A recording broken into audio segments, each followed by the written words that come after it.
Ay, pwede siyang dito doon, Ten. Pwede siyang ano natin. Salamat ni Pabalita.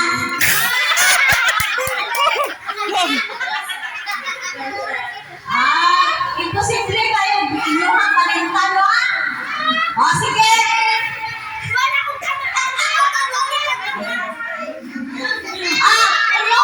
tanong. Pila ka po ang premiuhanan ninyo? Ninyo, ha?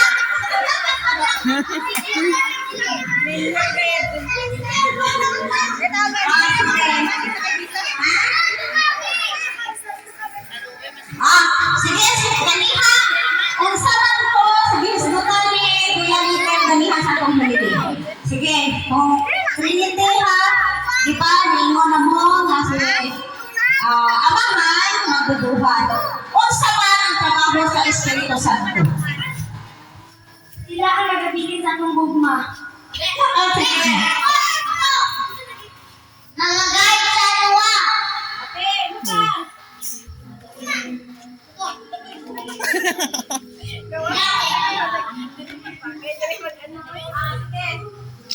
Siya kakontrol. Ano ang nalaman, sir? Pero nahilig ko ganihan kay Kuya Gitel. Ang Espiritu Santo nagluwas na to.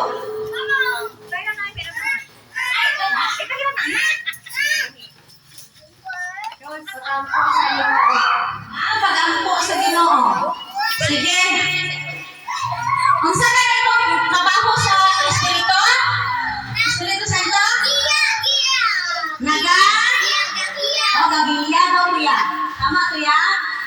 Nagagiya o nagaligton.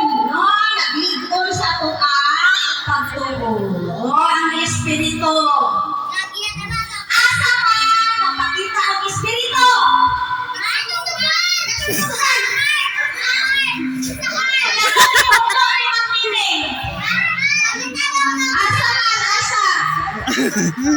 Sige, unsa itong tatlo na simbolo sa Espiritu Santo?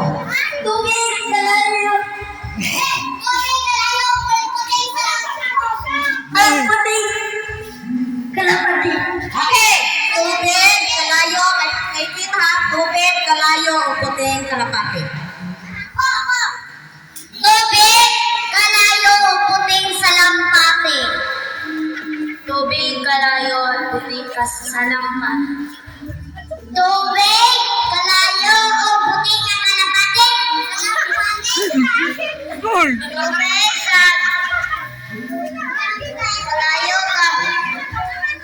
puting kalampati. Umalis ka no, salampati idam. Ay, wait, idam.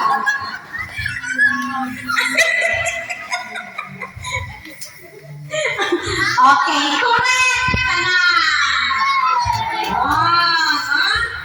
Dito na kita ang Holy Spirit sa mga apostoles. Okay, sige na, ako'y habang na ang panahon sa Tobit.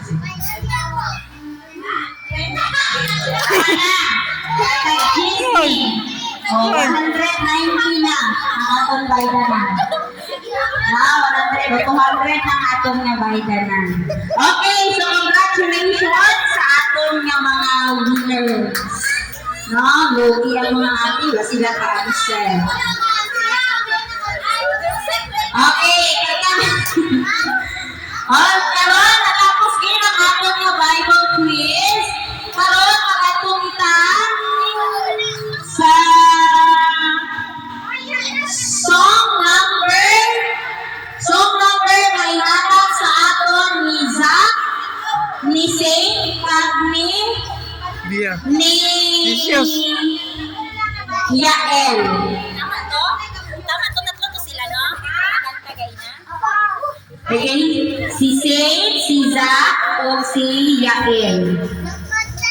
Opo, tatlo sila. Okay, palakpakan natin sila matatlo para sa ilang kanta.